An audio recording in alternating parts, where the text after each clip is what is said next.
Ja, selvfølgelig. Det er såpass lenge siden at jeg har spilt inn spillet. Det er så nydelig det spillet her, bare grafikkmessig. Og dette er jo da en, det som kalles litt sånn negativt uttrykket som en walking sim. Jeg kaller det et PvE, som er First Person Experience. FP, altså PvE.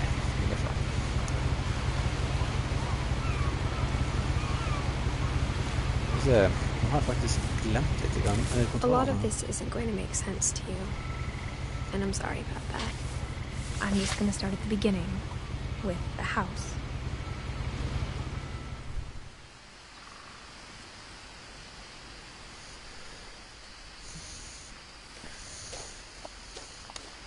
Ja. Som sagt, grafikken er helt enorm bra. I lived here until I was 11. But I wasn't allowed inside half the rooms. Ikke bare er det bra grafikk, det er også en eksepsjonelt bra scenografi som forteller mye av historien bare så se på hva som er i selve scenografien.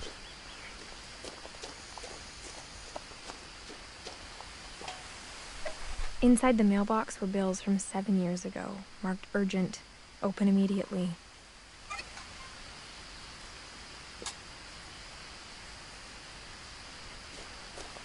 I hadn't been back since my brother Lewis's funeral.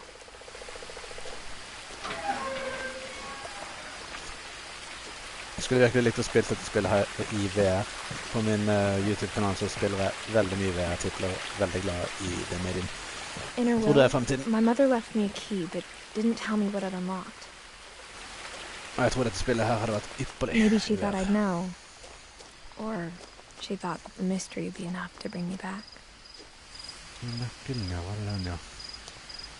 Så vi får jo alltid sånne crossroads her, hvor vi kan velge å gå den ene veien eller den andre. Og hver vei har hver sin historie. Så veldig ofte så vil man liksom double back og gå den andre veien. No one had driven this way in a long time, but I saw a few hoof prints. Så her står man om.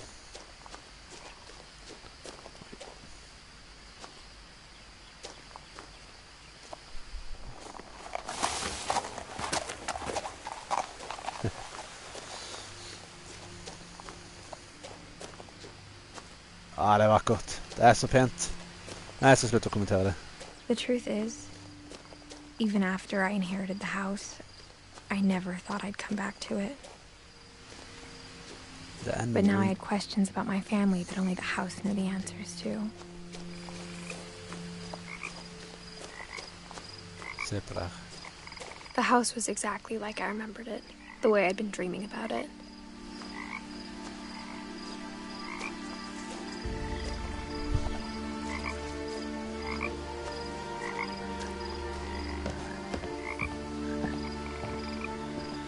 Man må huske at det spillet her er laget av Anna Paruna, og det er et bittelite team som er rett og slett har slått sammen dette her. Og ja, du kan si at det finnes andre spill som er mer fotorealistiske, men det er noe med stilen, det er noe som er kjempeflott med måten det gjengis på. Vi har ned vannet her.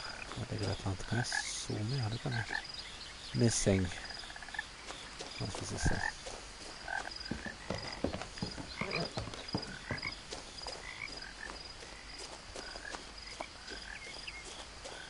As a child, the house made me uncomfortable in a way I couldn't put into words. No shit, Sherlock. Let's see. Milton Finch.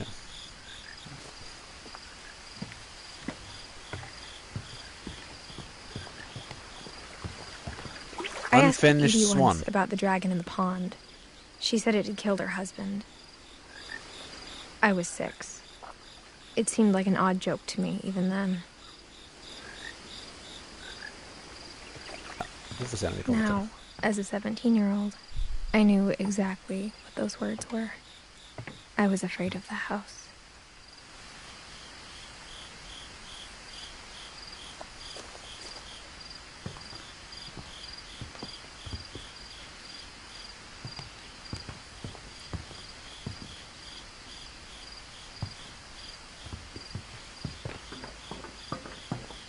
Vi går inn og la oss eksplorere litt rundt her.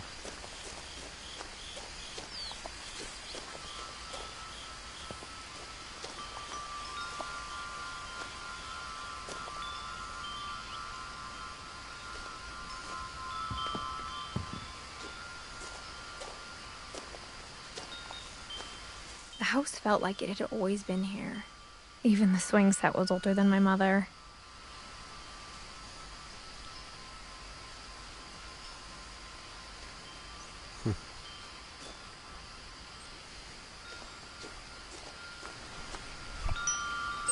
Hvis ikke jeg husker helt feil, så skal vi vel inn i den kattedøra der.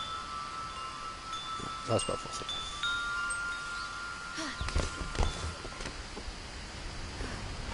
Crawling through the doggy door used to be a lot easier when I was 11.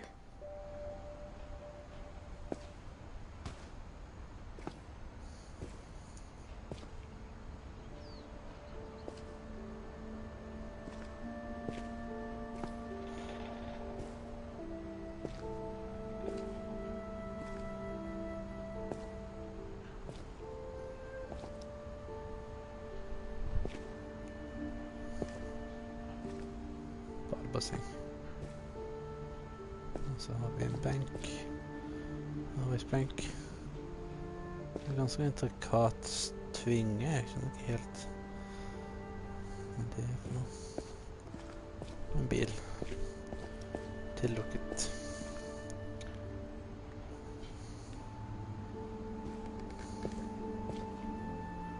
The power had been turned off the night we left.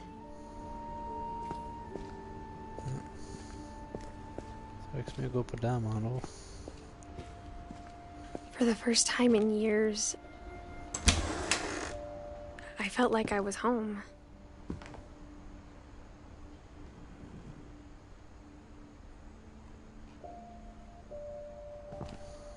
Nå, jeg skulle likt det. But instead of a family, there were just memories of one.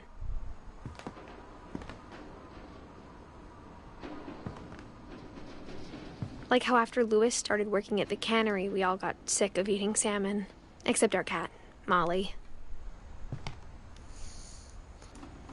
Or how only one restaurant would deliver to our house, so we had Chinese a lot.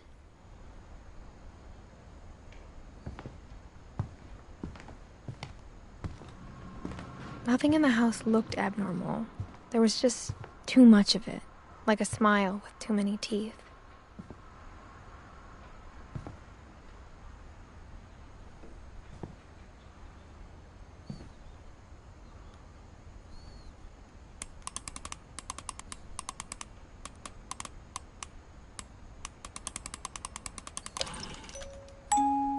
Great-Grandpa Sven built a music box for Barbara, along with the rest of the house.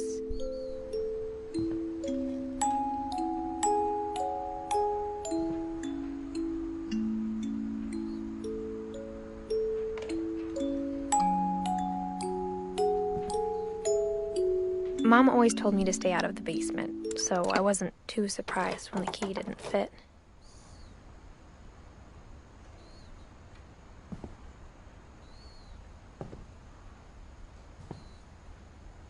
Even the fireplace had a story. Edie told me the bricks came from the original house, after it sank.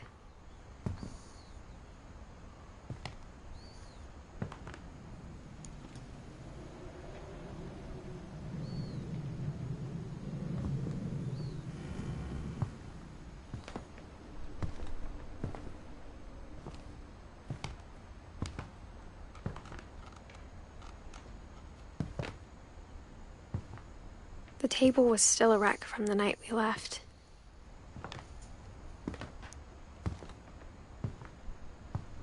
It was like a bomb had gone off, killing everyone. My mom was the only one of us who could imagine Great-Grandma Edie living in a nursing home.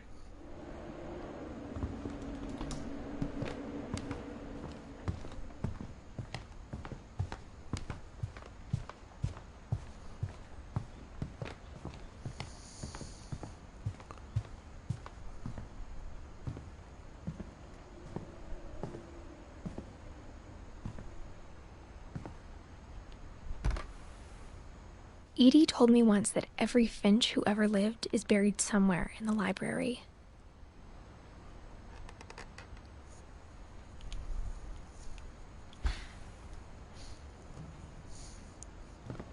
Nå har jeg et godt eksempel på scenografi som forteller en historie. Som du ser så er døren isolert med byggskum og låst. Og her ser vi igjen denne her tvingen som vi så på verkstedet.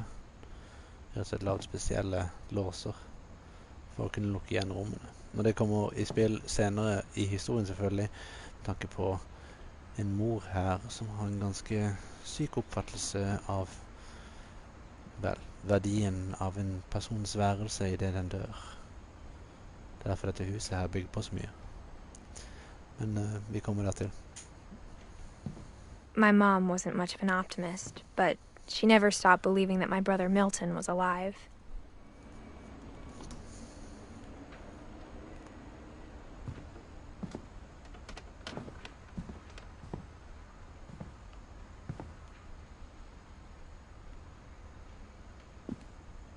Så hva er eneste bilde her? After Milton disappeared, Mom sealed up all the bedrooms.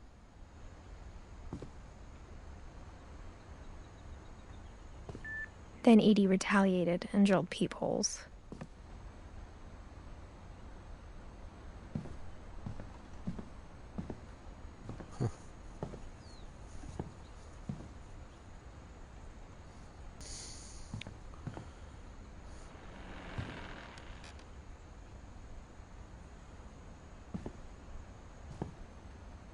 Swen and Edie.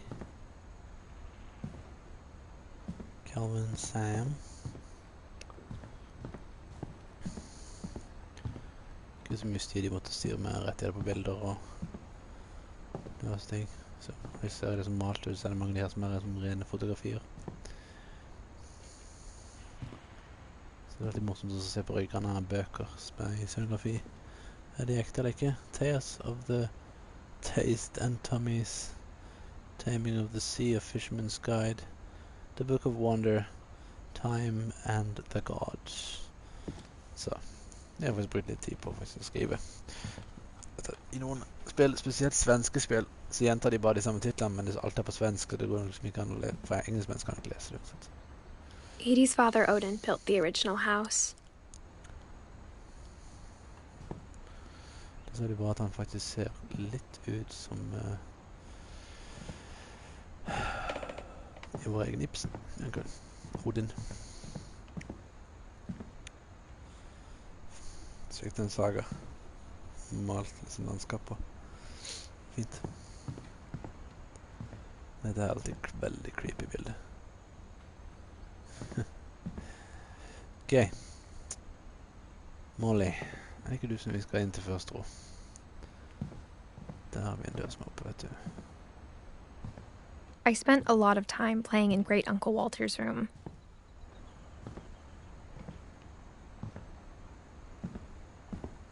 Lewis told me there were secret passages, but I never believed him.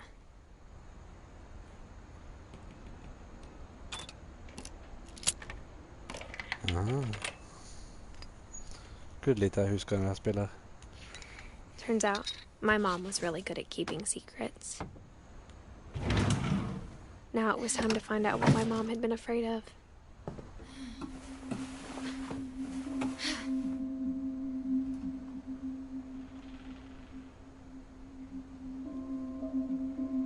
Flott veggmaleri, så hun spiller på gulvet her.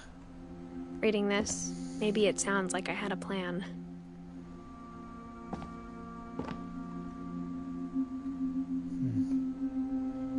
Liten barnetegning. Nå lurer på om dette her faktisk er en lysmotor, eller nei? From the paintings on the wall, it was clear my brother Milton had been here before me. Jeg lurer på hvordan jeg har spilt sånn Finch 1 først. Jeg fullførte alle spillet. Jeg hadde det på Vita. But I had no idea what was behind that door. Det er faktisk kanskje det jeg egentlig skulle spilt, siden jeg egentlig allerede har spilt dette spillet. Men, vet du hva dette er? Just like I had no idea where all this was gonna lead. Det er veldig interessant å spille, altså. Ok. I grew up looking at Molly's room through the peephole. Molly's gerbil had a tiny bedroom with its own even tinier gerbil cage. Jeg liker at du avslutter dialogen med å gjøre ting. Being inside for the first time, I felt like I'd stepped behind a painting.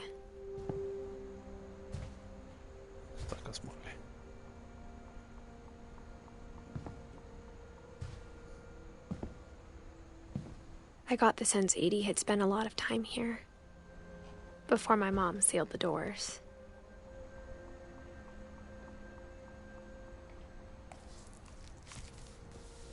December 13th, 1947. Dear Diary, I'll be gone soon, but I wanted to tell somebody about what's gonna happen. It started when Mom sent me to bed without dinner. I woke up and I was starving, so I looked around for something to eat.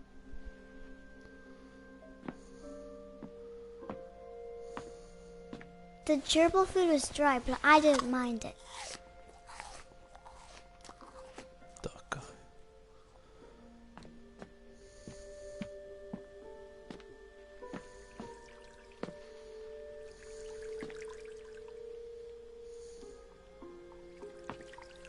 I thought about eating Christopher, but I held back.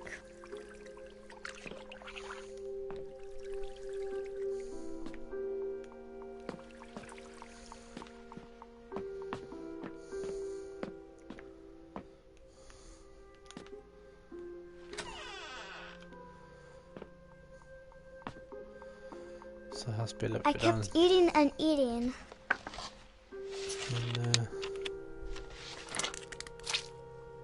Seksåring som rett og slett er så sulten at hun spiser liksom tannkrem. Og her er det virkelig hun gjør tabben. Hvis ikke dere vet det, så Kristian er eksepsjonelt giftig. I ate a lot of things that night.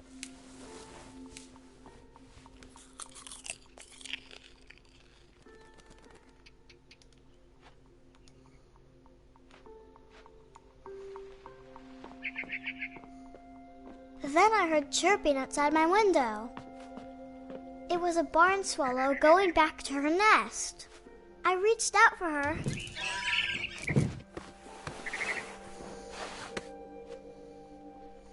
And suddenly, I was a cat.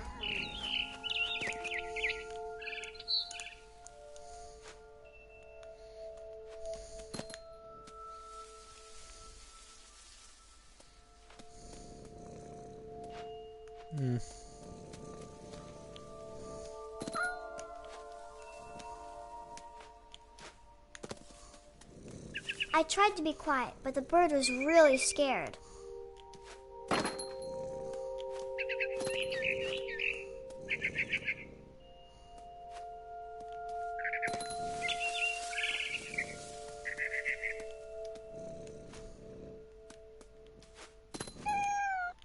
Mom and Dad didn't even look at me.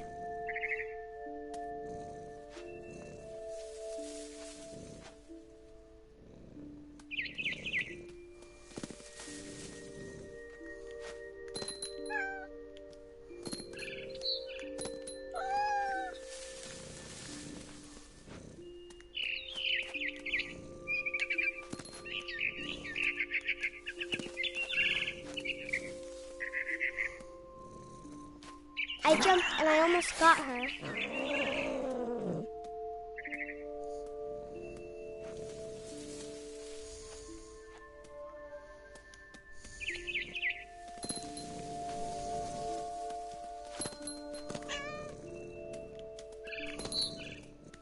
Now I was up in the big tree. I promised Dad I wouldn't climb it anymore. All I cared about was eating that mama bird.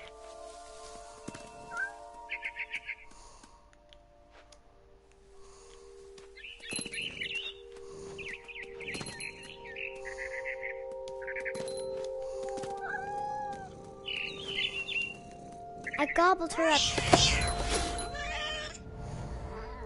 And suddenly, I was an owl. First, all I heard was the wind. Then I heard little teeth nibbling in the grass.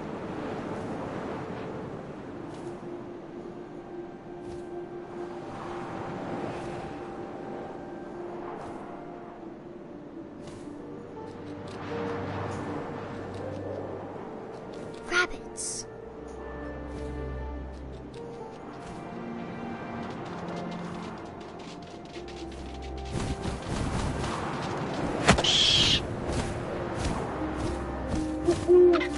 I imagined his face looking up and seeing mine through my talons.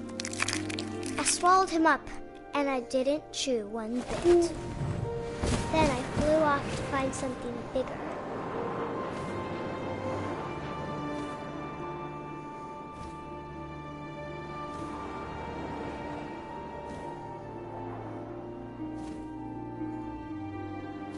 A mama rabbit.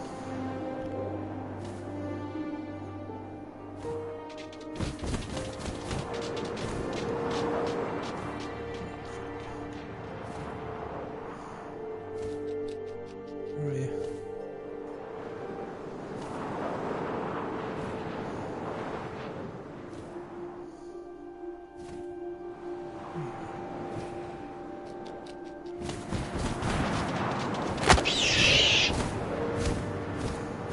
She was almost too big to carry.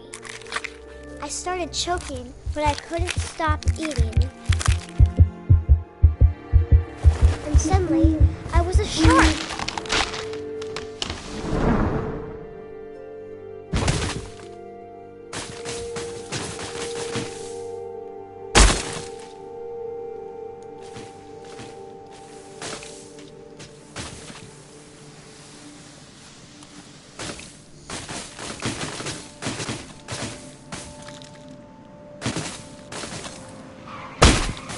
I rolled off the cliff and into the ocean.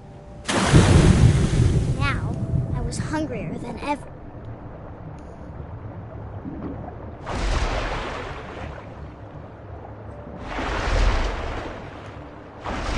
I wanted fat, juicy seals.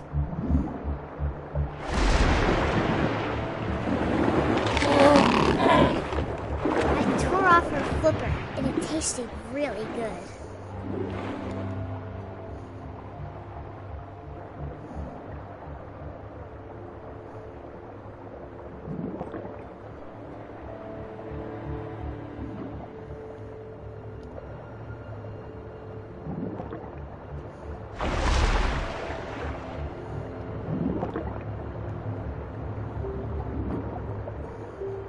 Where are you?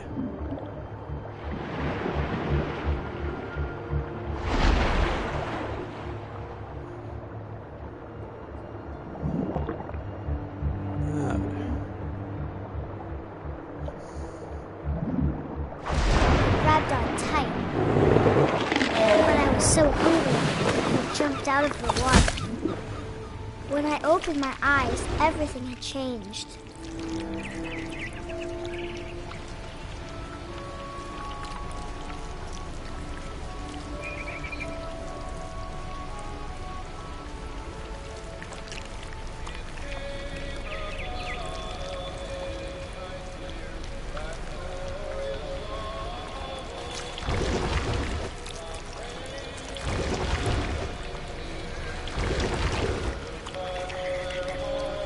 Now I was a monster, and I smelled people everywhere.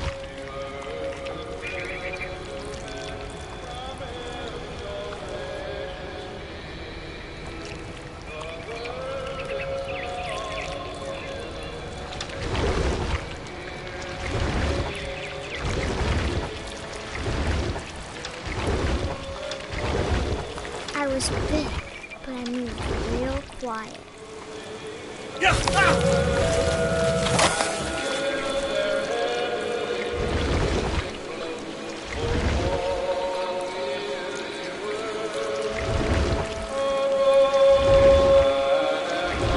I wanted to stop, but also I didn't.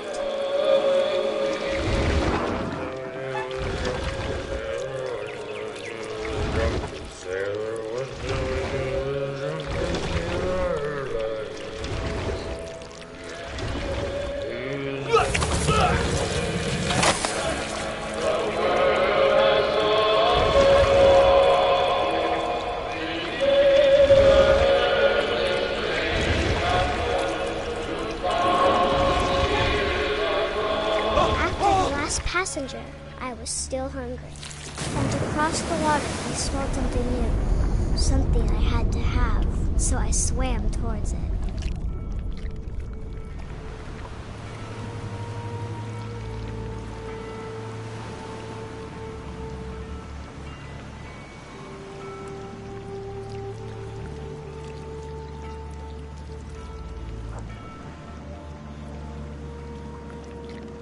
I slithered onto the sand, and the good smell went into an old pipe.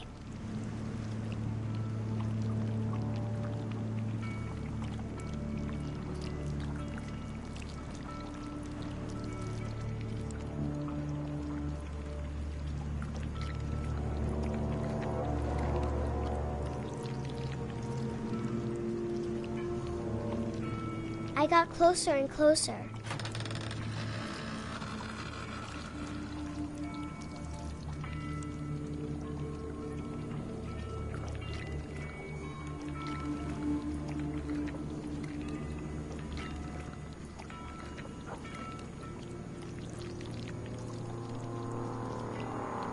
All of my stomach started growling. And suddenly, I was again. I held my breath for a long time, but I couldn't hear anything. I think it's waiting for me to fall asleep. But it's not going to wait much longer. It needs to feed, and we both know I will be delicious.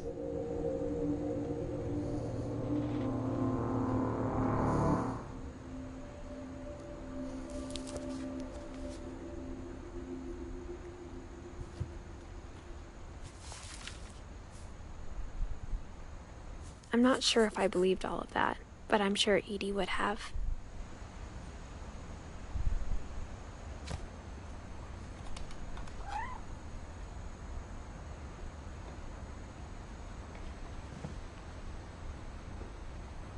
Så en ganske tragisk historie om en neglisjert barn og hennes feberfantasier i det hun forsvant inn i en dyp søvn etter å ha spist noen veldig giftige bær kombinert med noe fordervet mat.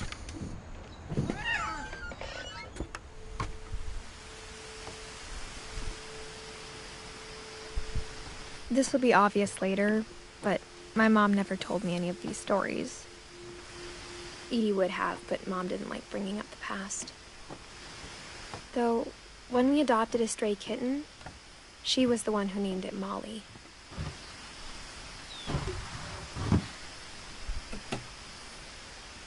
I spent a lot of time in Great-Grandma Edie's room.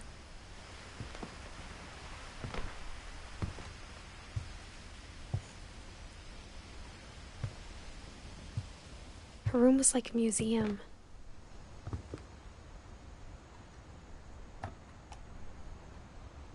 For 500 years, the Finches have been famous throughout Norway for their fortune and misfortune.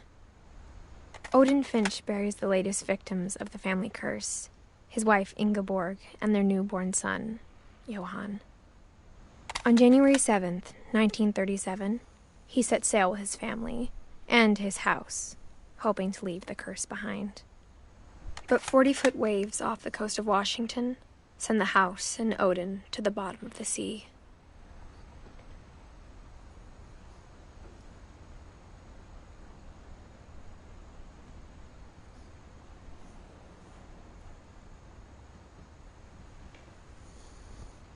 Odin's daughter Edie, with husband Sven and baby Molly, step ashore on their new home, Orcas Island. Odin Finch is the first to be buried in the new family cemetery. His daughter Edie is already dreaming of a new Finch house.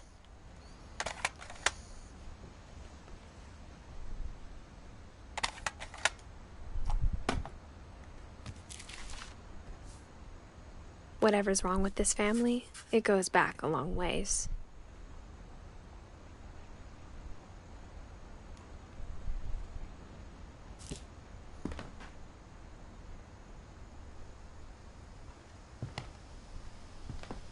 Edie knit me a new pair of gloves every year, just in time to replace the old ones. Louis died a week before we left, but Edie had already started to memorialize him.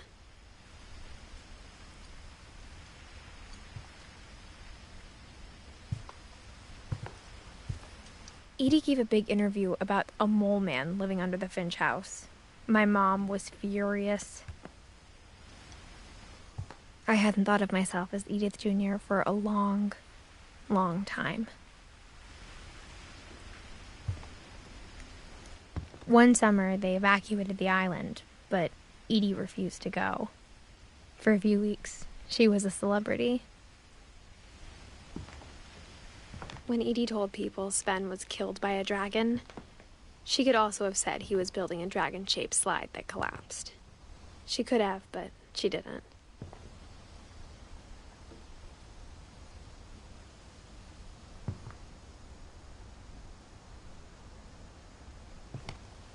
Jeg kunne faktisk ikke huske at denne familien her var norsk.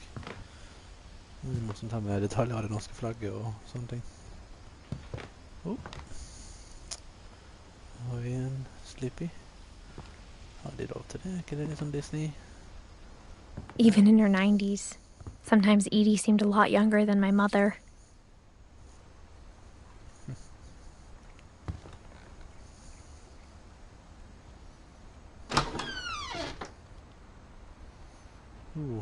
Rosa plush. Veldig rosa plush. Jo. The only trace Grandpa Sam's first wife Kay left on the house was the pink bathroom.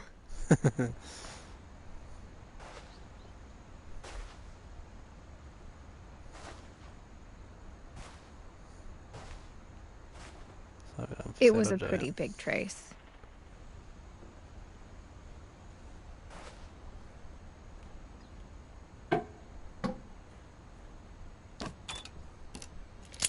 There's a secret in the bathroom. There's a secret in this bathroom. It's in the last place you would look. It isn't in the cupboard. It's hidden in this book.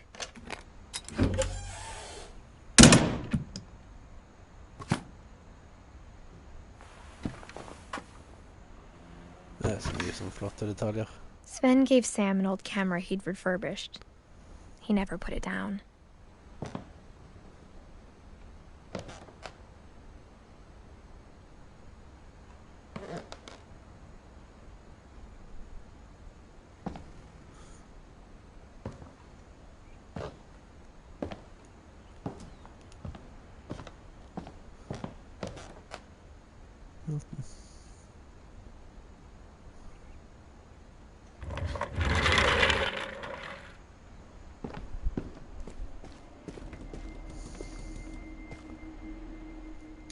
Dette er ganske morsomt.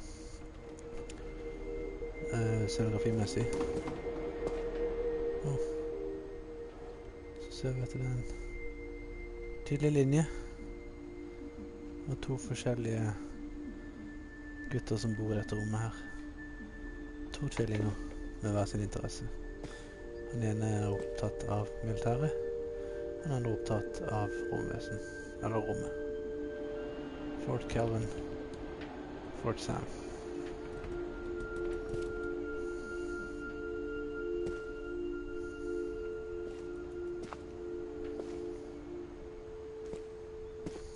I knew Grandpa Sam had a twin.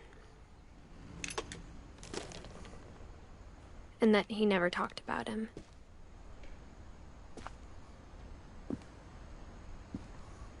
I guess my grandpa didn't like history any more than my mom did.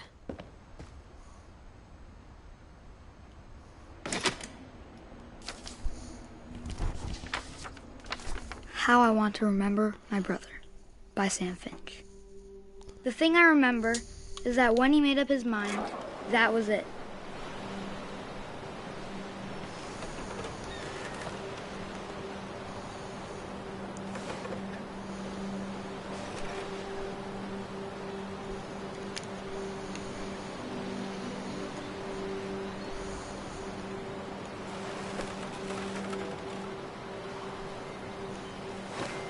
My brother said he'd die before he ate another mushroom. And he did. At Barbara's funeral, we swore we'd never be afraid again. And he wasn't. I think Calvin always wanted to fly.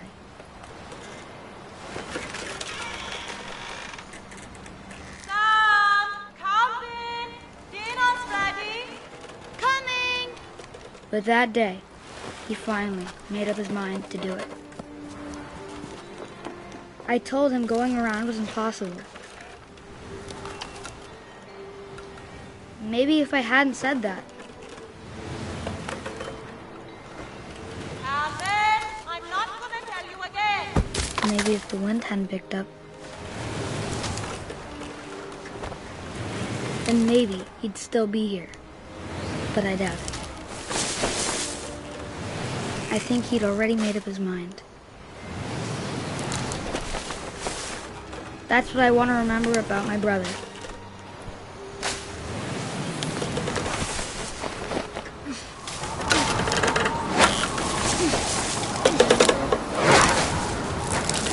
The day he made up his mind to fly. And he did.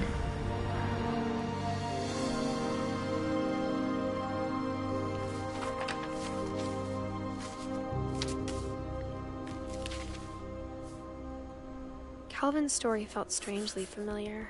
When I was younger, I remember trying to do the exact same thing. Jeg gjør ikke det egentlig alle unger. Og han fløy over kanten, rett ned i stupet. Ikke putt en ronse på kanten av et stup. Det en dårlig idé. After the funeral, Edie roped off Calvin's half of the room.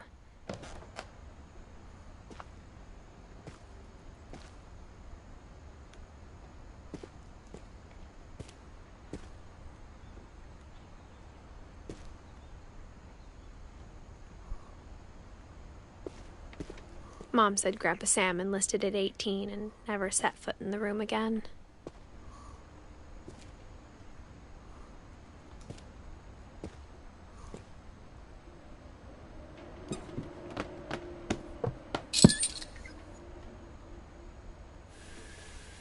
Fantastisk, altså. De så kreative, de der...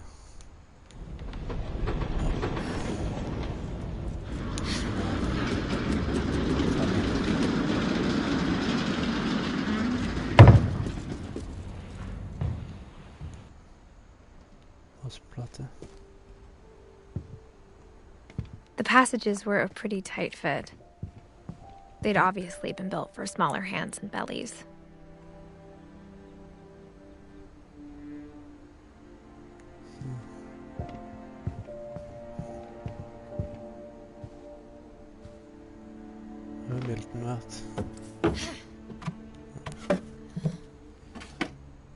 Growing up, I always thought of Barbara as a child star.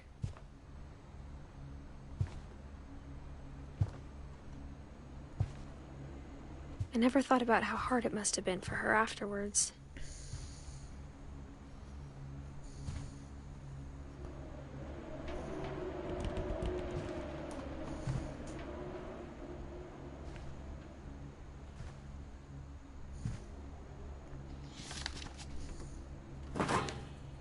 Of all the stories people wrote about Barbara's death, I'm surprised Edie saved this one.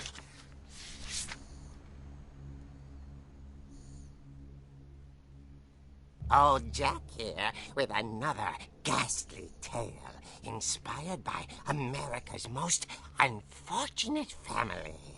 I'm calling it The Surprise Ending of Barbara Finch. There's my crypt. As a child star, Barbara was famous for her scream. Now at 16, she was all washed up. A has-been.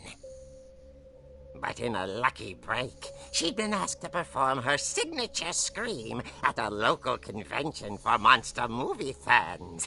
It was just the boost her career needed. Unfortunately, her scream hadn't aged well. Getting better. I think you just need the right motivation. Her biggest fan and current boyfriend, Rick, was about to demonstrate when... Now that was a great scream. It was Barbara's father, Sven.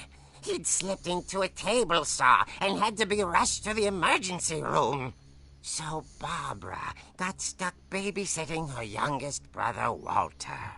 Her convention comeback was cancelled. Okay, I'm hearing frustration, but I'm not hearing terror. What if I tried... A gang of hoodlums in Halloween masks have been terrorizing Orcas Island tonight. Police are urging residents to... That came from the basement. You're right! Also, I loved your delivery on that. Why is your basement door locked? Because my dad likes making puzzles and secret passages. There's a key hidden in the music box. The secret is to keep winding and winding until finally the key pops out. Thanks, babe. I'll be back in a sec. 20 minutes later, Rick hadn't returned. So Barbara went to look for him, right on cue. She reached for the music box.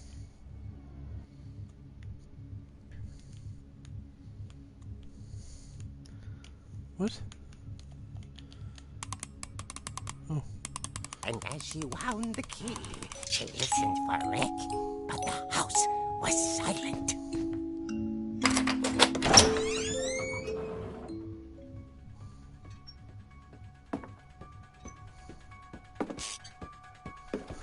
Halloween soundtrack. She found Rick's crutch and imagined the worst.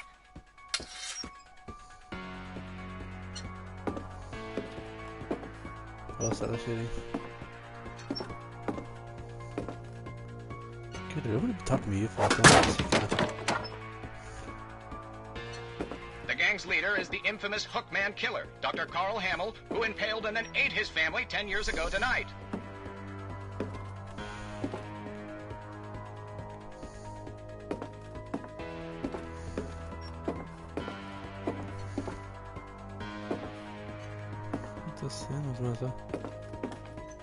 The old fridge rattled and grew still.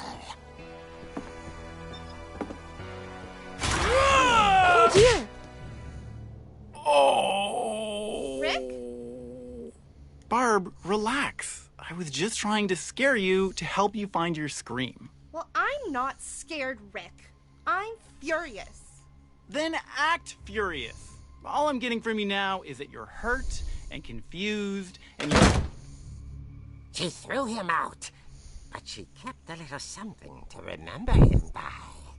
Barb, have you seen my other crutch? And she was still holding it when she fell asleep watching the late picture show. Hours later... Barbara! Walter, what's going on up there? Ah! Okay, I'm coming up, but if this is a trick, you're dead, Walter.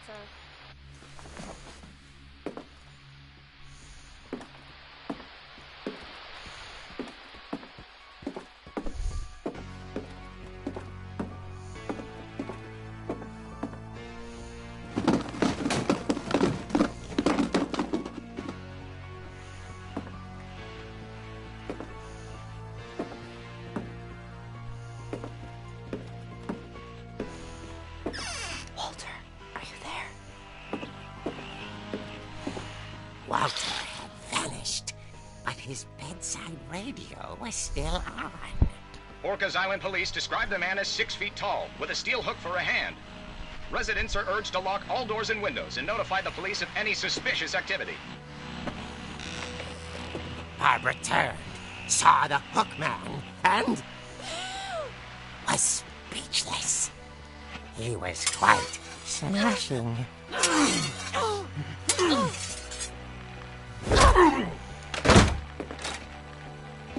And here he was. He couldn't get enough of Barbara. Okay, Barbara, there's gotta be another way out of here. That night, she played her part beautifully.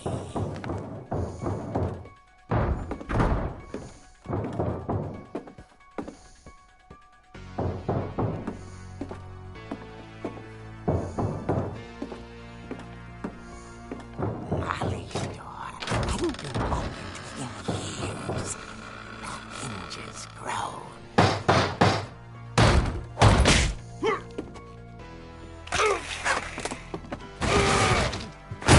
He wasn't moving, But she sensed the story might not be over yet.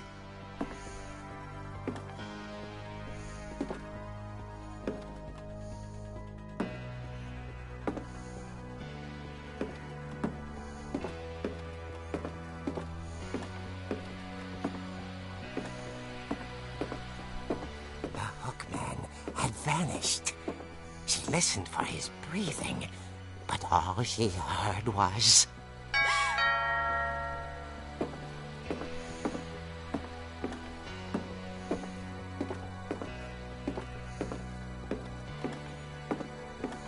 At the door, she heard whispering. It was coming from inside the house.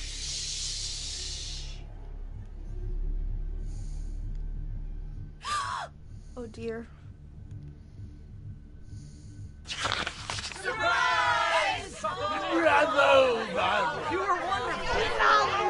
The monsters had come to surprise her. For Barbara, it was a dream come true. Then she saw what kind of monsters they were, and she realized what was about to happen. She was going to be famous. And with her final breath, Barbara Finch gave the performance of her life.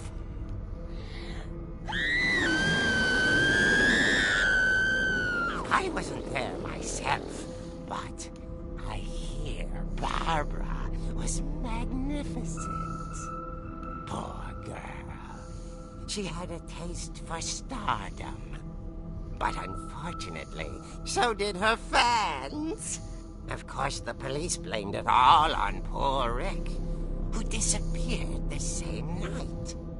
And little Walter, hiding under his bed the whole time. He took it all pretty hard, but that's another story. As for Barbara, tucked inside the music box is all they ever found of her. Her ear. Now that's what I call a real eerie tale.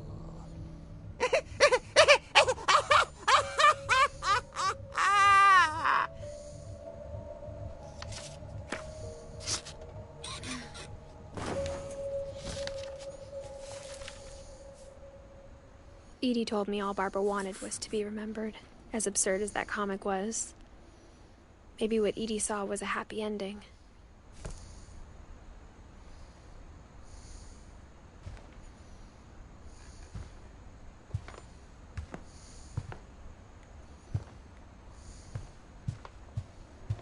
Hvor det her kom fra.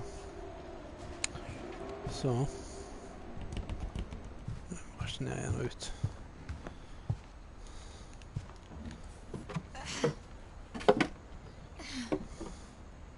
I guess now I know why Mom didn't like me playing with the music box. Det er for varmt, så jeg kan ikke lukke vinduene. Så jeg beklager det.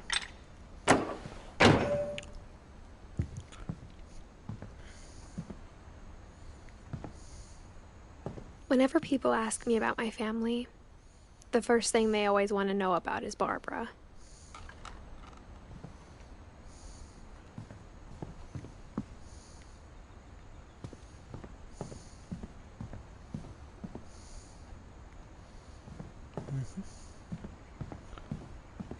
It's funny. All those times I played with the music box and Mom must have never locked found the the basement stairs key. on the night we left.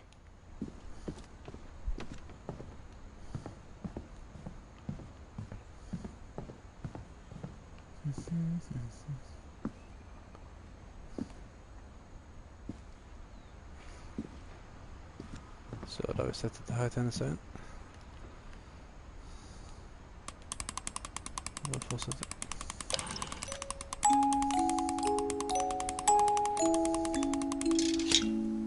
There we go.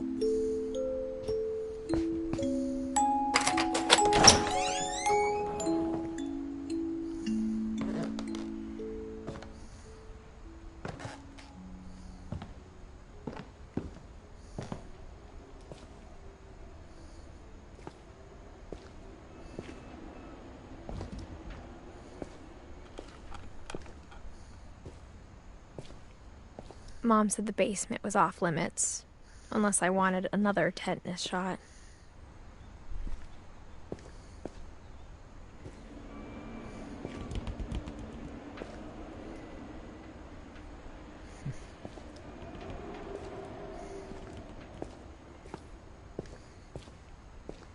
I saw Edie sneak down to the basement once, carrying packages. I thought maybe she was hiding presents. It turned out she was hiding a lot more than that.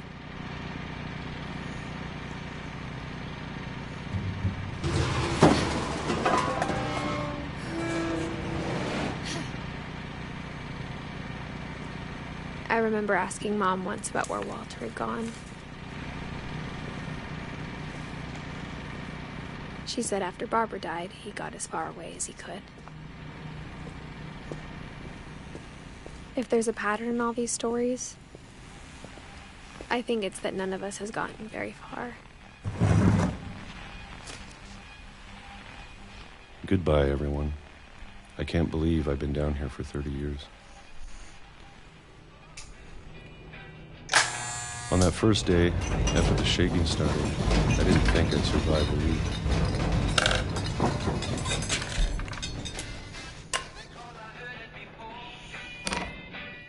But after a few days, I settled into a routine. That's what kept me sane. Having a schedule, living for today.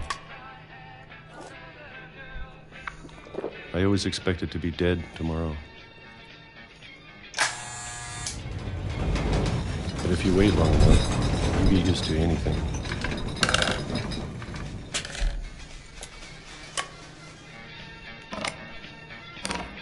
Even a monster on the other side of the door starts to feel normal. Almost friendly.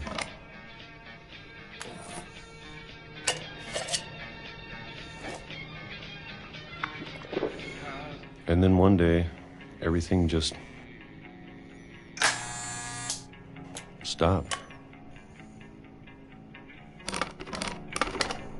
Whatever that thing was, it was gone.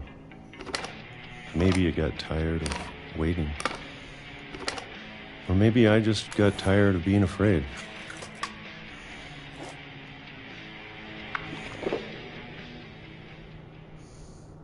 It's been a week now, the longest in 30 years. I'm done waiting. I have to leave while I still can.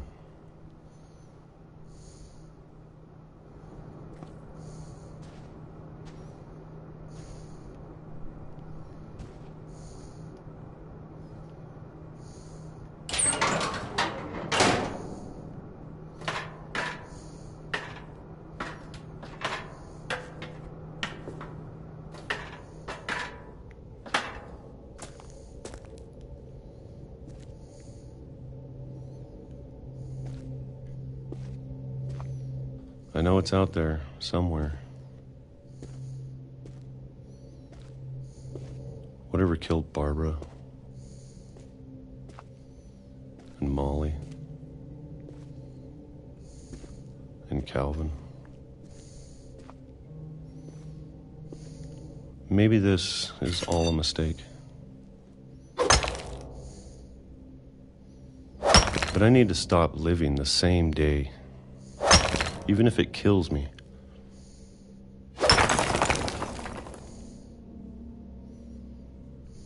Whatever's out there, I want you to know I'm ready for it. I'm going to appreciate all of it, especially the food. I don't mind if I only have a year left. Or a month. Or a single week. I'd be happy with one new day. I can already imagine the sun on my face.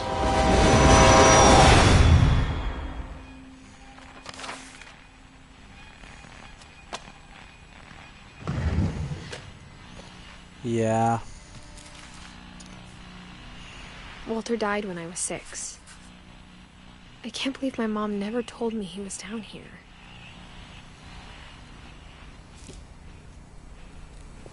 I'm sure my mom was trying to protect me.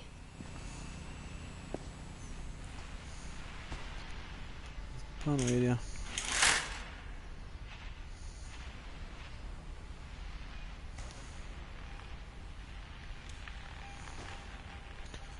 Stakkar.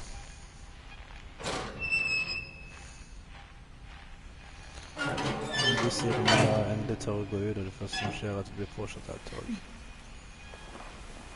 Det man trodde at det var et monster som kjørte over. Det var egentlig bare togskinner. Maybe she was afraid I'd end up like Walter. What are you doing? Ja, men... Gud, come on.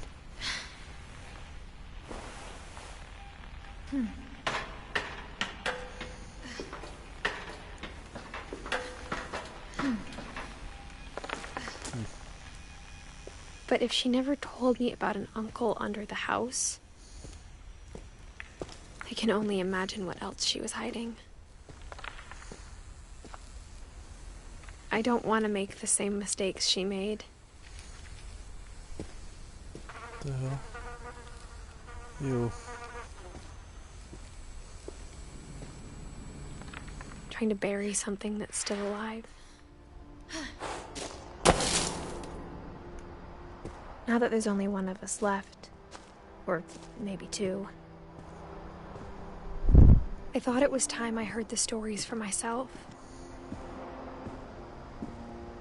and found out what happened to everyone else.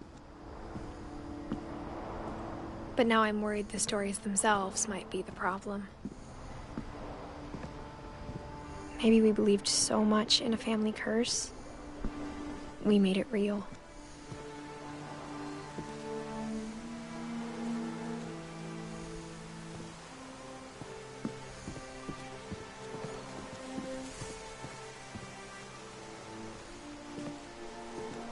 Nå som vi er en tilbake, eller kanskje to. Og hintet der er selvfølgelig at hvis du kikker ned, så kan du se at hun har litt mage. Og Edith er nemlig gravid. Personen hun snakker til. I don't know if I should even be writing this.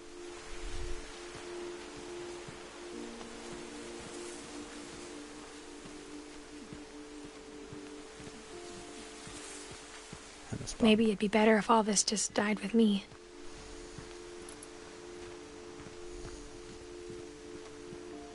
But I thought you should know about your family.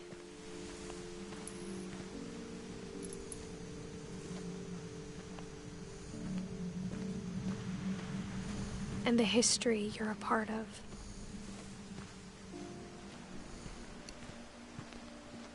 Så der er det gamle huset.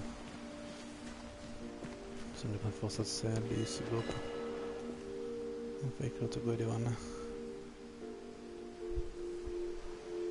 Det var så et eller annet som blinker der henne.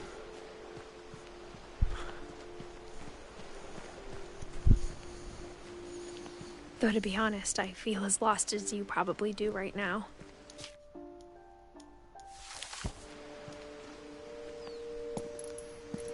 I think the people in these stories believed them, for what that's worth.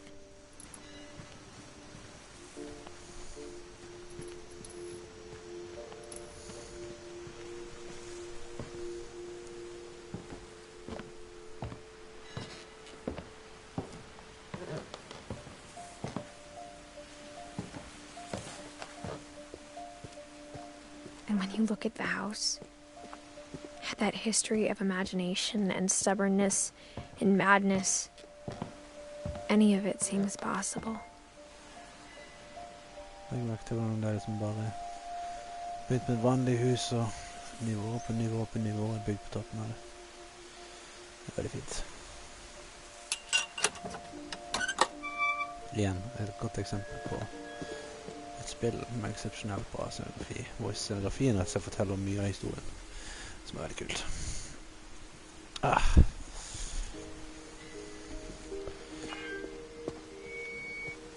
Skal vi nå hen tilbake til huset? Nå skal vi gå inn her. I think we've been surrounded by death for so long, we've just gotten used to it. What kind of family finishes building a cemetery before starting the house? Ja. Let me see. It's embarrassing for me to admit this, but the pet cemetery made me more uncomfortable than the human one. 3 of the gerbils were mine, and 2 had been my fault.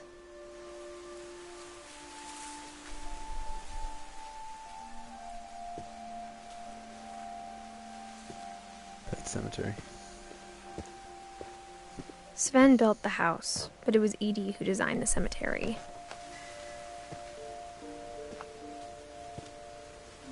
Ollie. Ollie. Sven. Edie.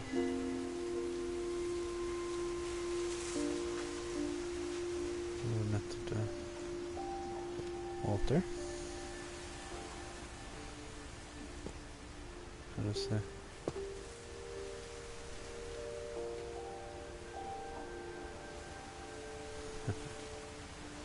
That's good.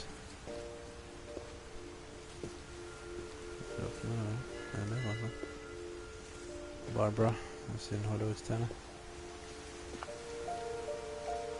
Så alle disse her vet vi jo.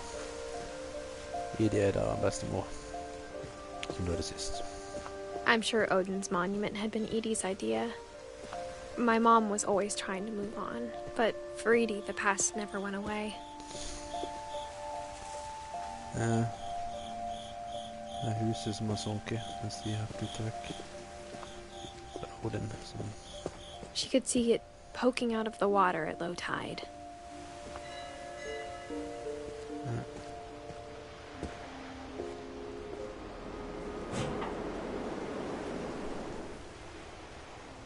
Edie said she dreamed about the old house every night.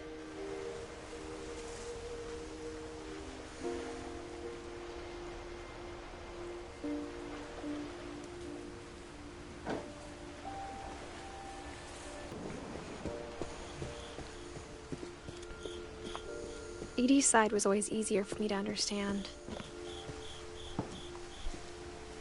But the older I get, the more I can see where my mom was coming from. Her dad had been pretty strict, but it wasn't enough to save her brothers. She was just trying to do better. Sam, George, Gus. George er den mest tragiske. 76 til 77. 1 år gammel. Gus, 69 til 82. Han ble da 13 år gammel. Hva faen.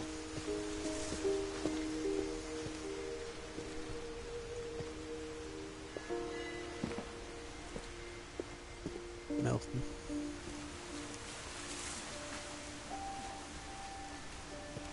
Som da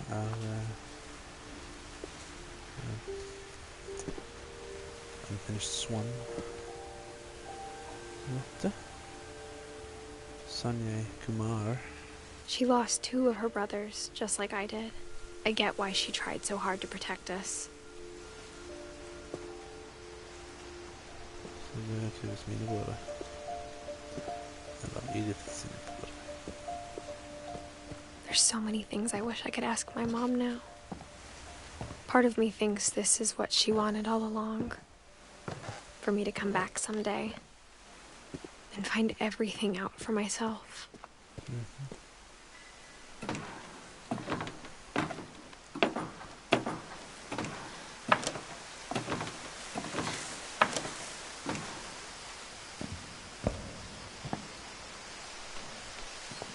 But looking back on it now,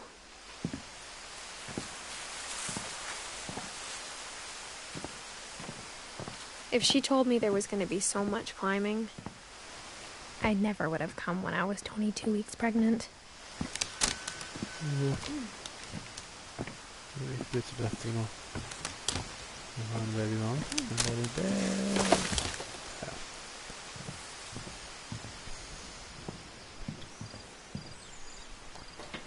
I never met Grandpa Sam, but I think he and my mom had a lot in common.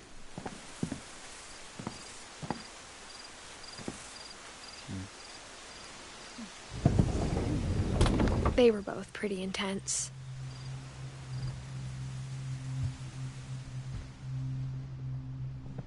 Sam spent his life shooting photos, but Mom said he got nervous being in front of the camera.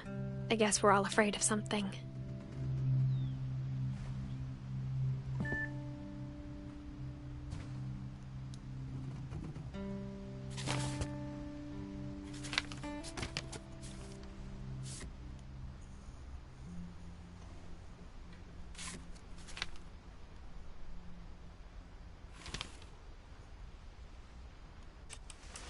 Dawn, I promise, you'll never forget this weekend. Yes, sir. These memories are gonna last a lifetime. Am I gonna have to shoot anything? It's a hunting trip, Dawn. Shooting is strongly encouraged. What? Perfect. It's gonna rain the whole weekend, isn't it?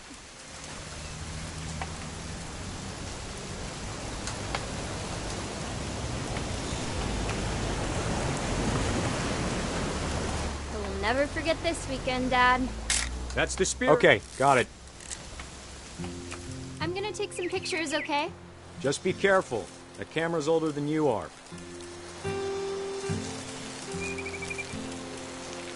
Definitely should not have drunk all that coffee. Hey! That's a keeper. I'm just saying. I'm not always gonna be here, Dawn. You'll need to remember this stuff, if you want to survive. I'll be fine, Dad. You know who else thought he was gonna be fine? Some guy who died. Dawn, I'm being serious. I know, Dad. You're always serious. Doesn't being out here make you want to chill out? Well, to tell you the truth, I haven't been out here in 20 years. Dawn, don't you think you could find something more interesting to photograph? Last time I was with my brother Calvin. Man, that was a great trip. Your grandpa Sven taught us how to... Dad! Good eyes, Dawn. Before you take the shot, let me get a picture of you.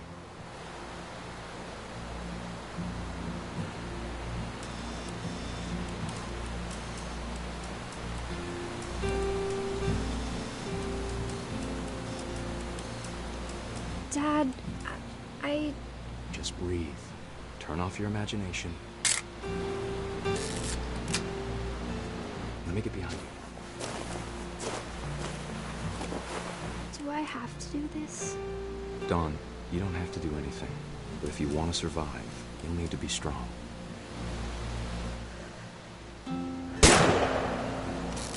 Great shot, Dawn!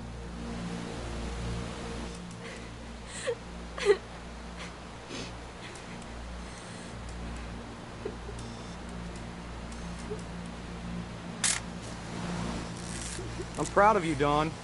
Always remember that, okay?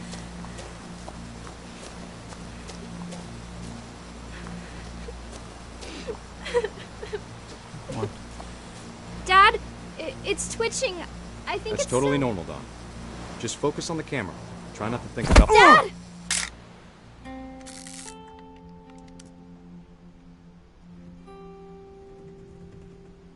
Yeah. That did not end well. Of all these stories, that's the one I wish most that my mom had told me.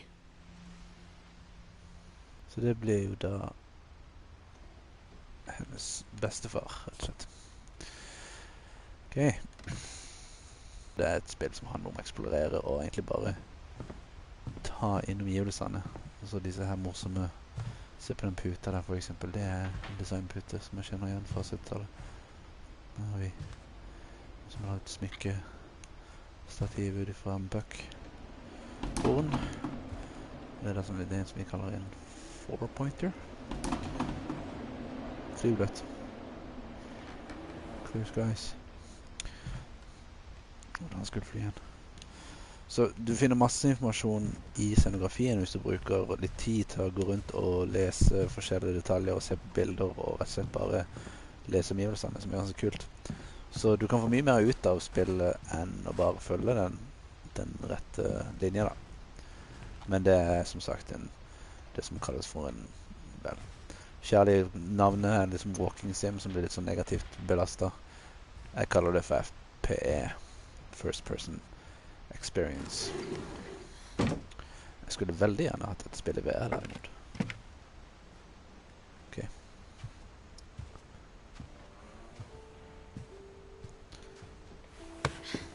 After Sam died, my mom and Edie got really close.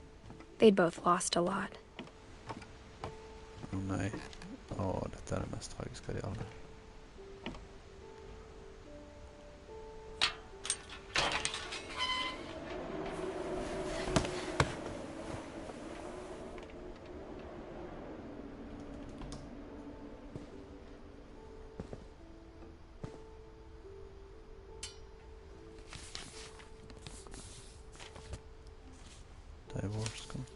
Dear Kay, do you remember the way Gregory used to laugh when he thought he was alone? Like something funny was happening, but only he could see it.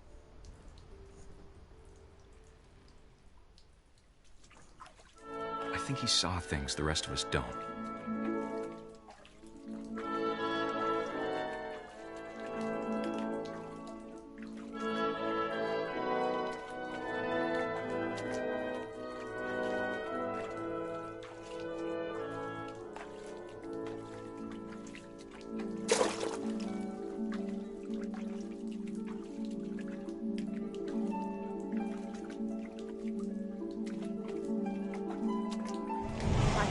Gregory, it's time to... Hold on, sweetie. Hello? Don't leave the baby in the water. Sam, I told you I don't want to talk right now. Det er sånne ting man bør lære hvis man har barn. Ikke la dem være alene med vann når de er så små.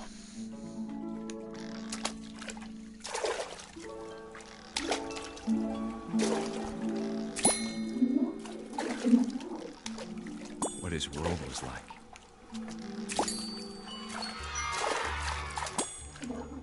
He reminded me so much of Calvin. Lost in his imagination. Whatever it was, he saw.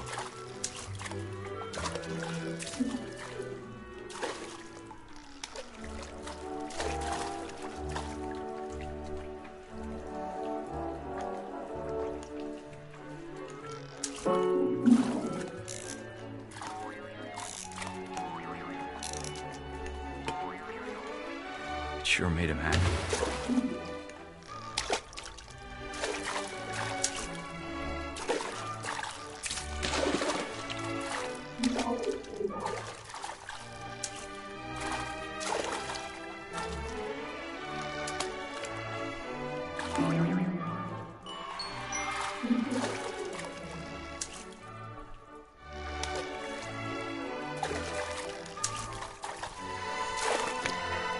Forskningen kommer til å kontrollere.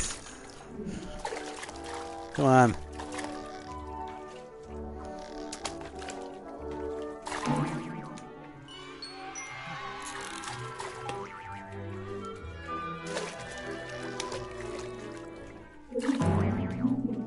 I know how silly it sounds.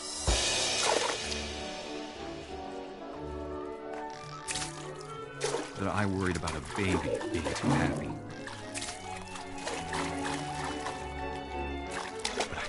Slipping away. Sorry about that, Gregory. I know you did everything you could. Maybe if I hadn't called that night. Damn it. Hold on, I don't want Gregory to hear this.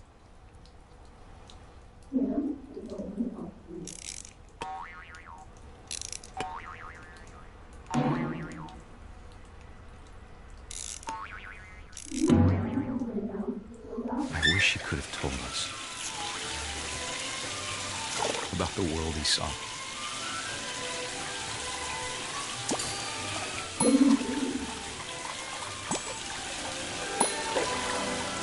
There's so much I don't understand. About Gregory. About everything.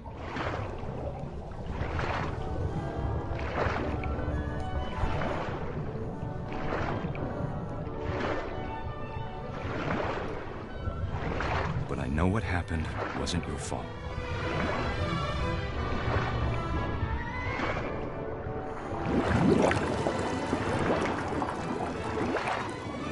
I'm sure he's happy. And he'd want you to be happy too. Good luck, Kay. Love, Sam. Ja. Jeg hadde nok også skilt med den kvinnfolket der.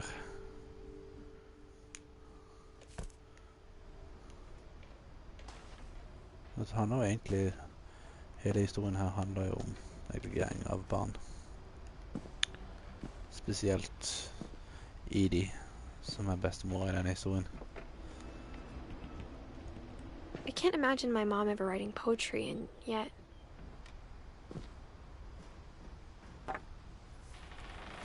A poem for Gus, who always said the wedding was a bad idea. Our father never hit us kids, at least not very hard, before the day my brother said with teenage disregard that he'd be dead before he'd see a wedding in our yard.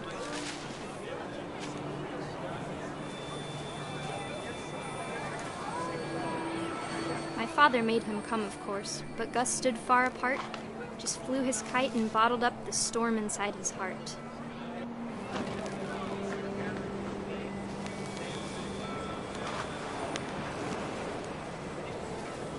I tried to talk him out of it, but though he'd never met her, we don't need a stepmom were the words that I now pronounce you husband and wife. Make him thrive.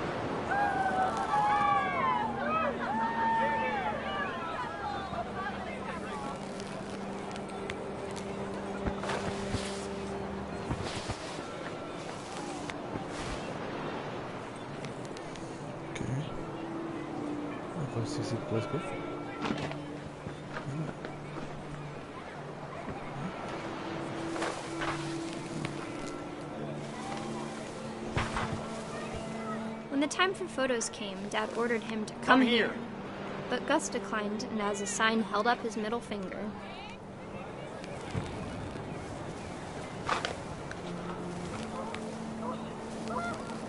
The wind picked up, and panicked geese appeared and quickly went. But all the humans did that day was go inside the tent.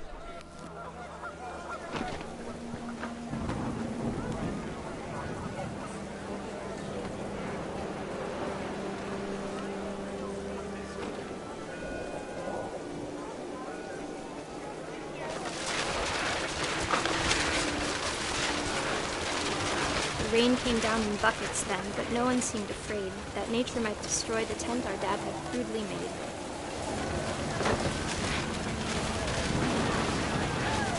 The thunder sounded much too close and full of angry power, but all my father said to this was, "Make the music louder."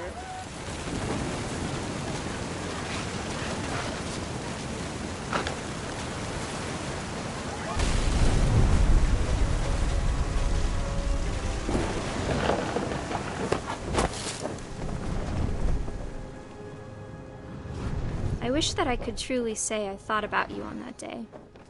Out there on the beach alone, just you, the wind, the sea, and foam. But I didn't, until we found you.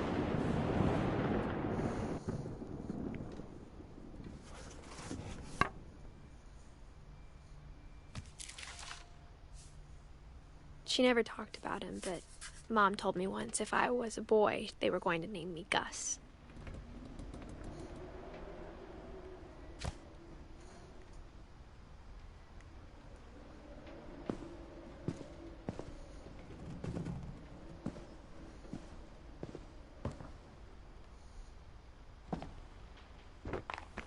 My mom moved up to the loft after her brothers died.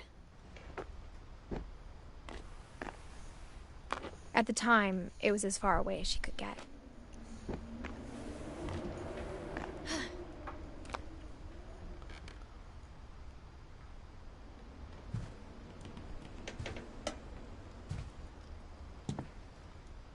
She spent a summer building houses in Calcutta, where she met my dad, Sanjay.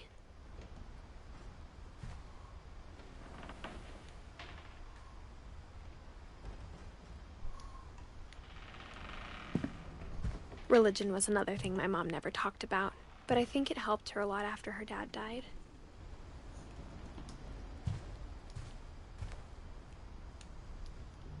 My mom moved to India a week after graduation and got a job teaching English. Louis was born a year later.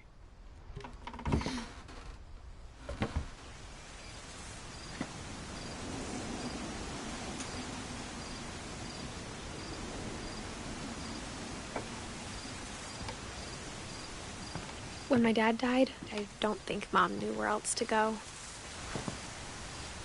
I'm sure Edie was happy to have her back.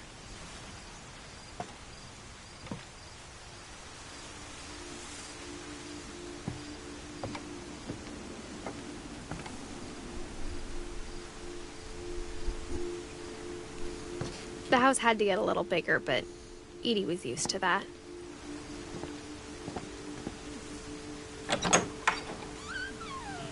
And for a while, things were good. Almost normal. But it didn't last.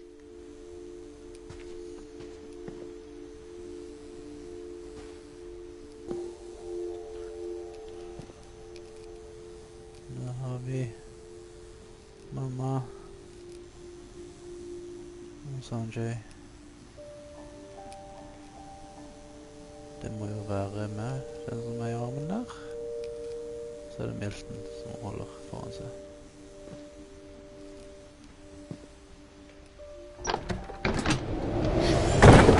The beginning of the end was Milton's 10th birthday, when Edie gave him a castle.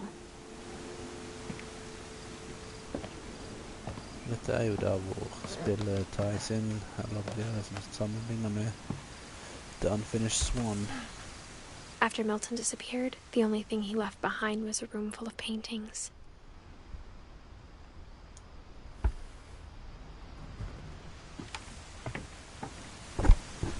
Oh, sorry.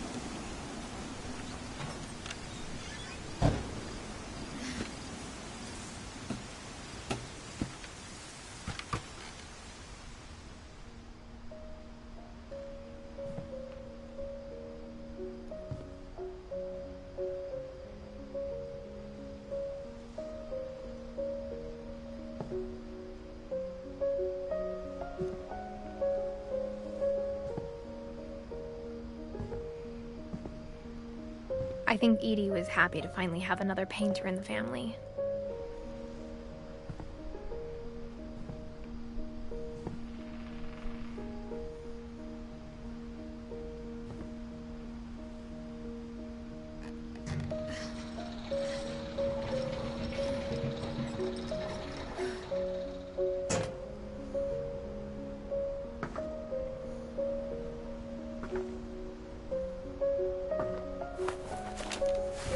Milton Finch in The Magic Paintbrush.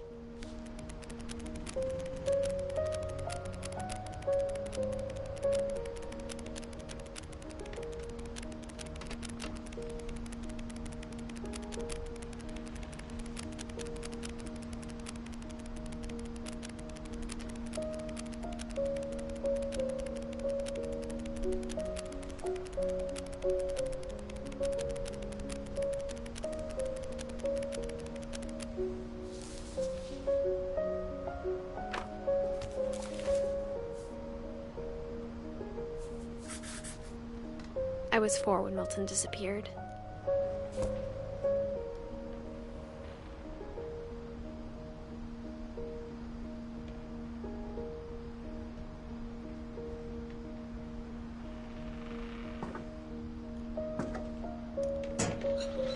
Mom spent months searching for my brother.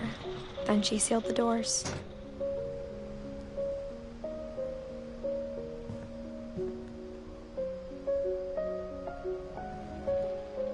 Whatever Milton had found in the house, Mom didn't want it getting out.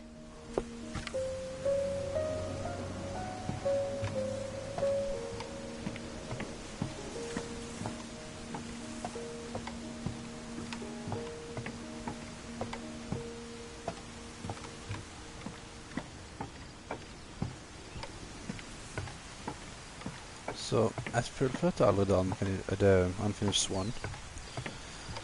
Hadde det på Vita, men det fenget meg liksom aldri. Burde egentlig gjort det nå, siden jeg liker dette spillet så godt, så kunne det faktisk vært interessant å se hva som skjedde med Milton. For det jo da hans historie. Mom definitely blamed Edie, but I think Lewis blamed himself. After he graduated, he just spent more and more time in his room. Until Mom got him a job at the cannery.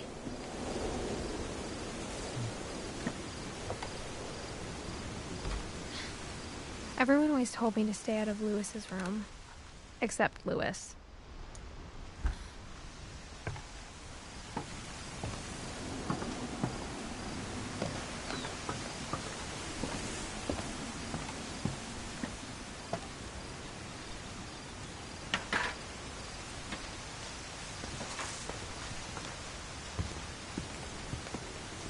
Det ser ikke veldig trygt ut med denne båten. Ja.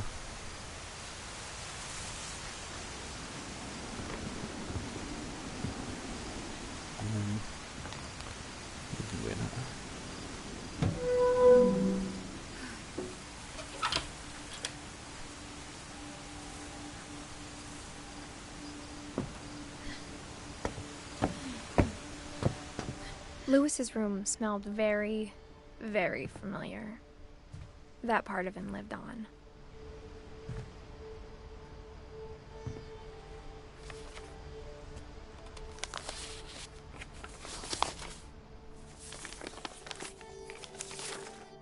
Dear Mrs. Finch, as Lewis's psychiatrist, I can understand your desire for an explanation. As I see it, the trouble began in January, shortly after we convinced your son to seek treatment for substance abuse. Newly sober, I believe Lewis first noticed the monotony of his daily life.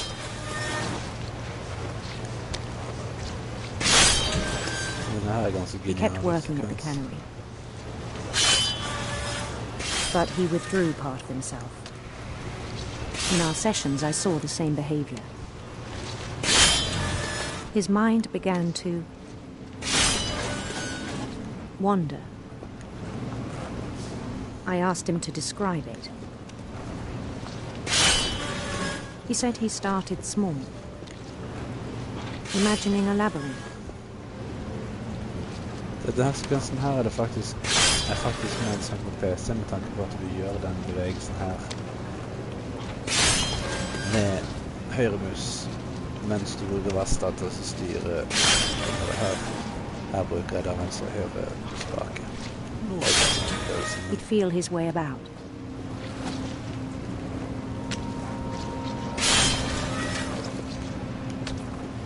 Then something moved. Bats. And toads. And things that have not names. He knew it was all in his head.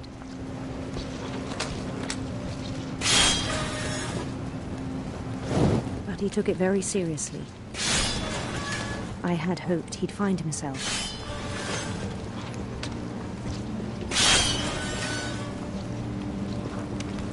But he found something more. I worried about him then. Daydreaming at the cannery. I spoke with his boss. But he said Lewis had become a model employee. Methodical, tireless, focused. Like a whole new Lewis. So I let him go on.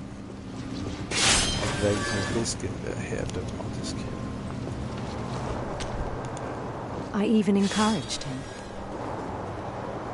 It seemed very promising at first. He told me he'd made a new friend.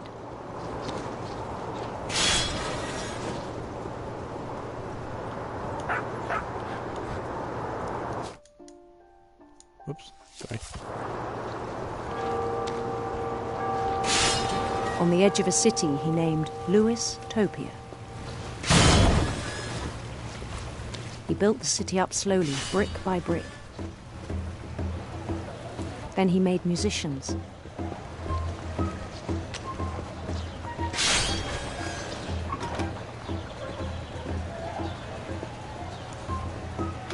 And songs for them to play. He talked about starting a band.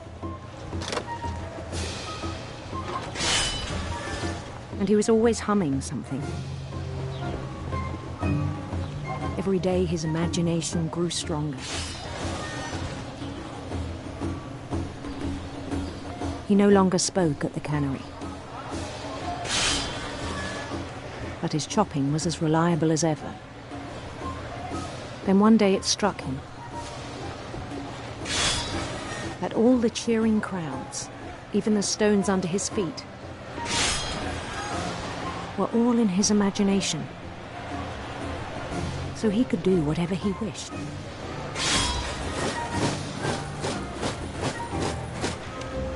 He held an election for mayor. And he won.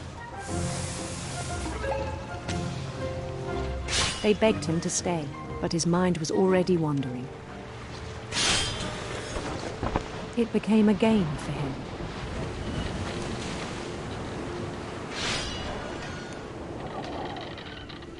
He'd conquer a city, then immediately push on. New Louisville.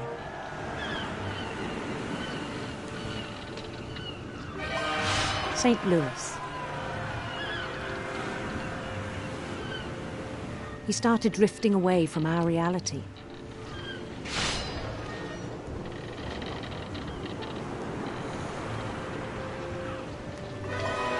Minneapolis. Until one day he forgot to go home from the cannery. Even as his mother pleaded with him, part of Louis kept sailing on.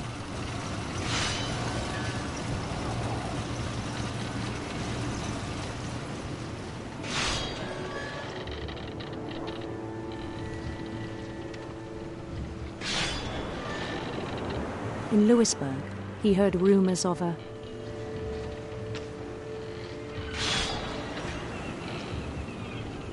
handsome queen.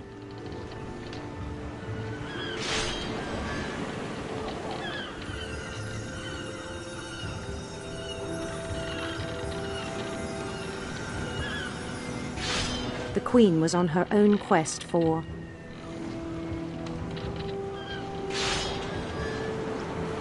sinister serpents.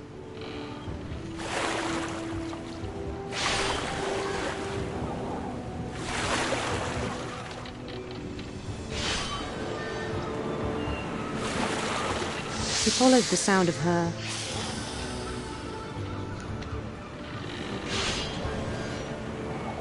silver harp.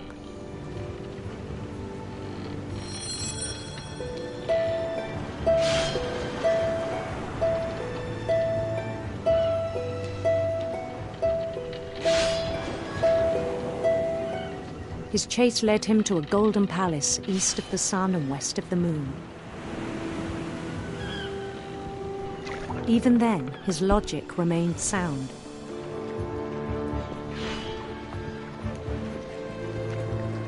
He knew the world was all in his imagination.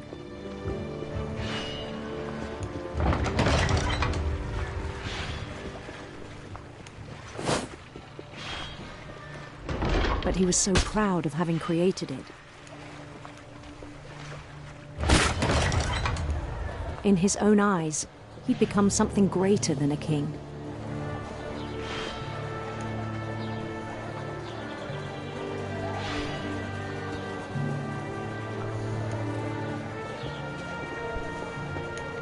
For someone who'd never known success in the real world, I think it was overwhelming.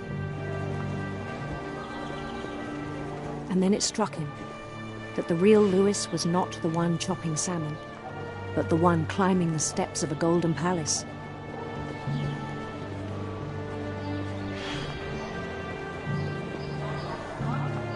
My imagination is as real as my body, he told me. It was hard to argue with him.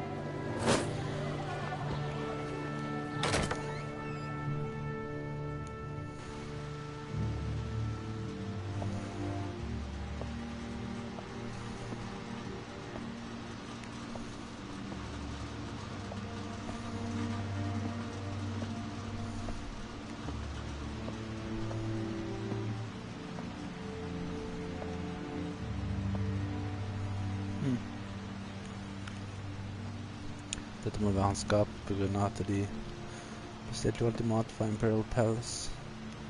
Noe som ser ut som en... well... Wii U, egentlig. Began to forget the world we know.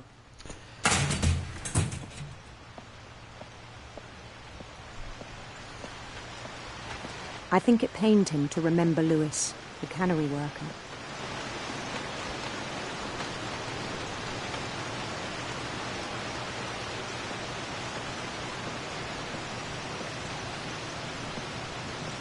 He began to despise the man with a royal contempt.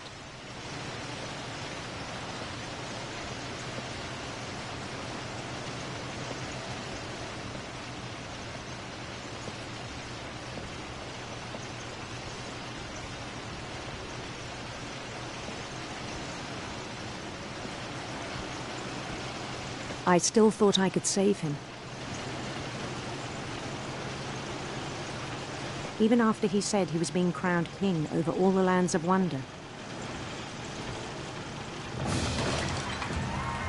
The palace would be packed with his companions.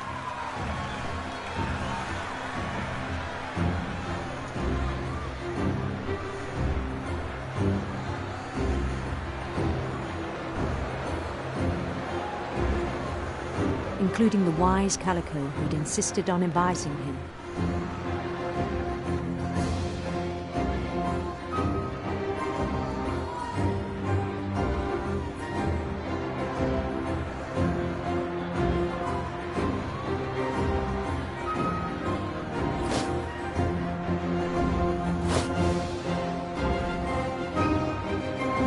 His queen waited, holding his crown.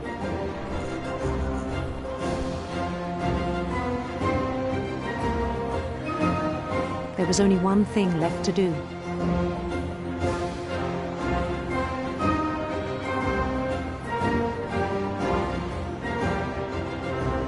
Bend down his head.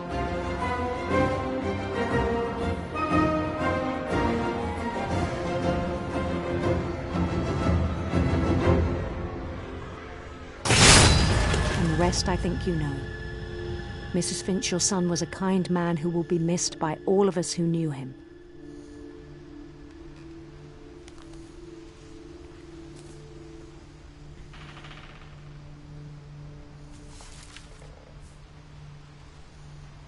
My brother was really cool. I wish you could have met him.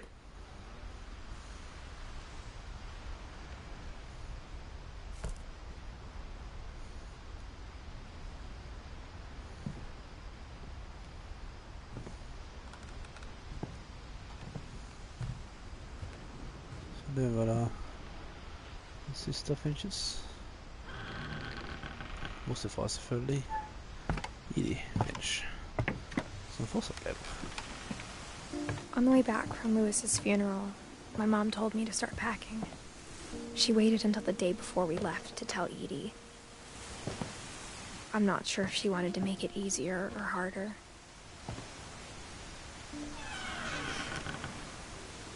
I wish we'd stayed. But I understand why we left.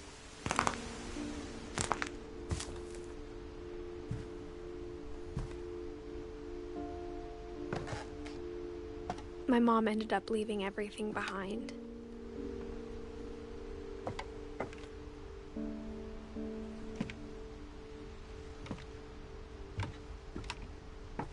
What happened that night had been coming for a long time. Maybe it should have come sooner.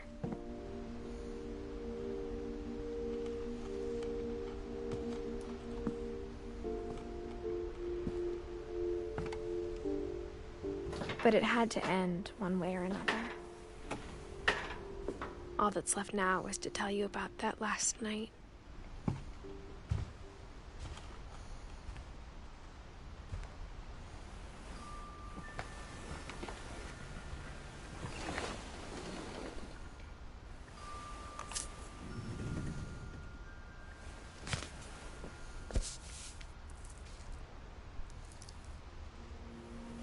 That whole last day, Edie just watched us pack and didn't say a word.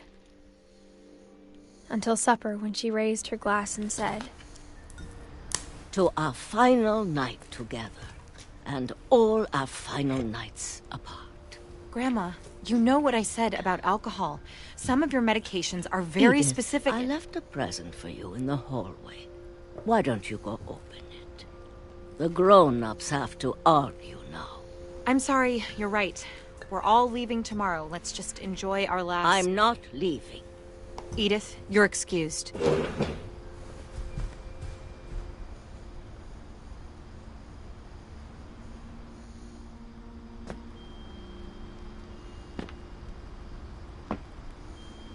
The power had been shut off that morning, but Edie always had plenty of candles.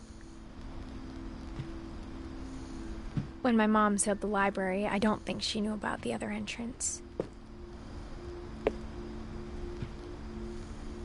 Or that Edie had a key to it.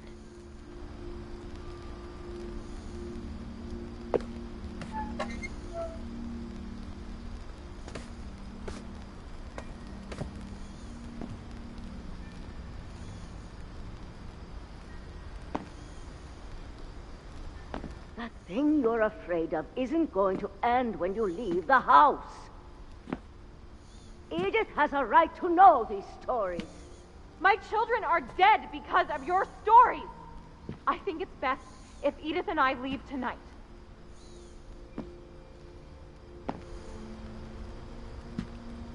We'll have the nursing home send a van for you in the morning, okay?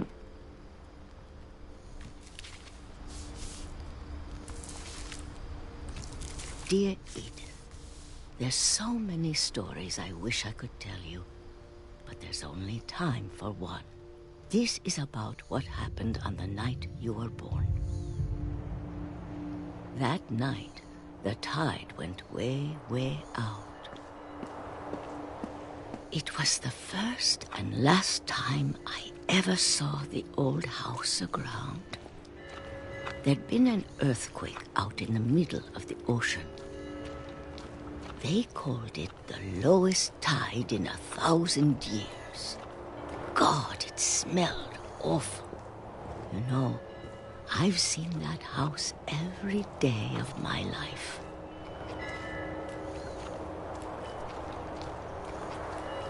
But I never thought I'd go back to it. When the fog rolled in, I lost my way.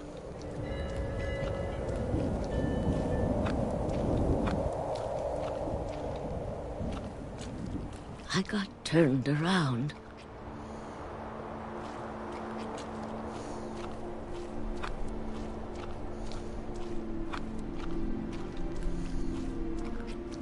For a while, I wandered. I started seeing things.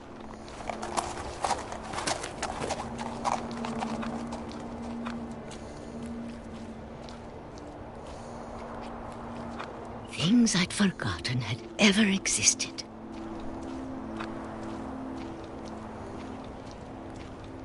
But when I saw them, they felt like old friends. That night, a lot of things came back to me. Or maybe I came back to them.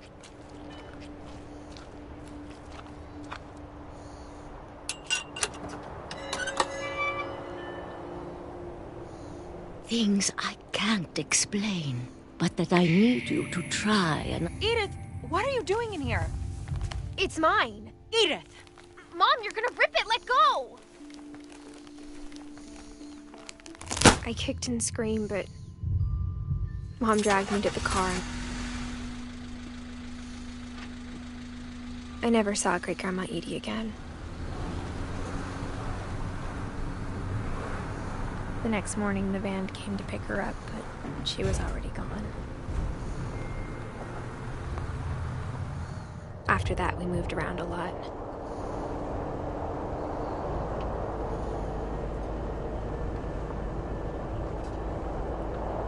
We both tried to make the best of it.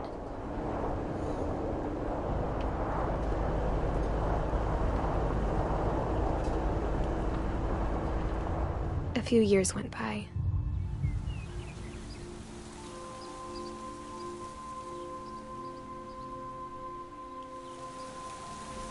My mom didn't like to talk about it. But she started getting sick a lot. The rest happened pretty quickly.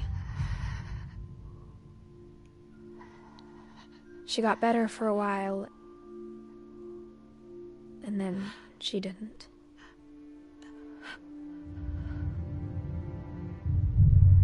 And then I was alone.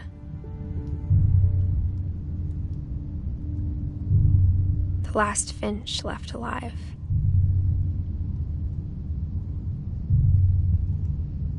Until I found out about you. I'm still not sure what to tell you about all this. If we lived forever, maybe we'd have time to understand things. But as it is, I think the best we can do is try to open our eyes. And appreciate how strange and brief all of this is. This journal was supposed to be for you. But now I hope you'll never see it. I just want to meet you. And tell you all these stories myself. But I guess if you're reading this now, things didn't work out that way.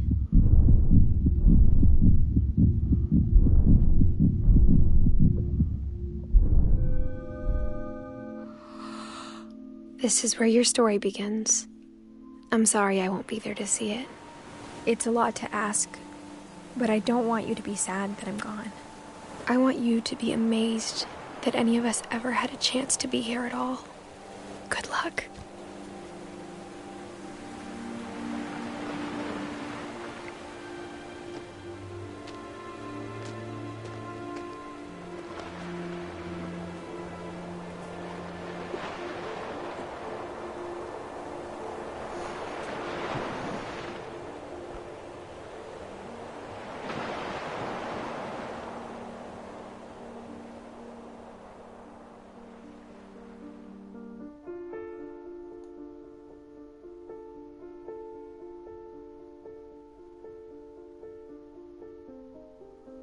Og sånn slutter da What Remains of Edith Finch. En ganske tragisk historie om det å sette alle sin lit til skjebnen, og ikke minst fornekte barn. Eller rett og slett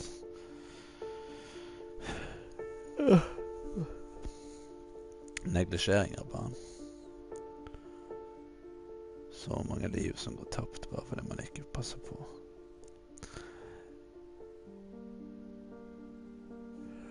Men absolutt interessant å spille gjennom det igjen. Da jeg husker det som ganske mye mer interaktivt når jeg spilte det første gang. Men det har jo selvfølgelig noen sammenheng med at jeg var mye mer sugd inn i historien, med tanke på at jeg lurte på hva mysteriet var. Denne gangen visste jeg historien, og ble litt mer opphengt i hvor lineært spillet egentlig er. Når lineært er ganske vanlig når du har en FPE, men det er liksom ikke mulig å oppdage ting på sitt eget tempo. Alt går inn i samme rekkefølge hele tiden. Så dette her skal bli interessant å høre på de andres opplevelser av det, for jeg synes dette her fortsatt er en vanvittig visuell opplevelse og en god historie som, vel, jeg håper de fleste setter seg ned og tar den tiden til å spille What Remains of Edith Finch. Da det er virkelig en perle av en, vel, kunstnerisk bragd og en god historie. Kom til å la rulleteksten gå helt ut, og så sier vi farvel på slutten.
men hvis du bare har sett denne strømmen her fremfor oss og spille spillet selv, så vil jeg nok påstå at du har gått glipp av en liten del, og det er den interaktive delen som rett og slett spiller inn en rolle i hvordan historien opplever det, som for eksempel den monotone bevegelsen som skjer med Louis, eller når du er katten som Molly, eller når du vandrer om gangene som Barbara.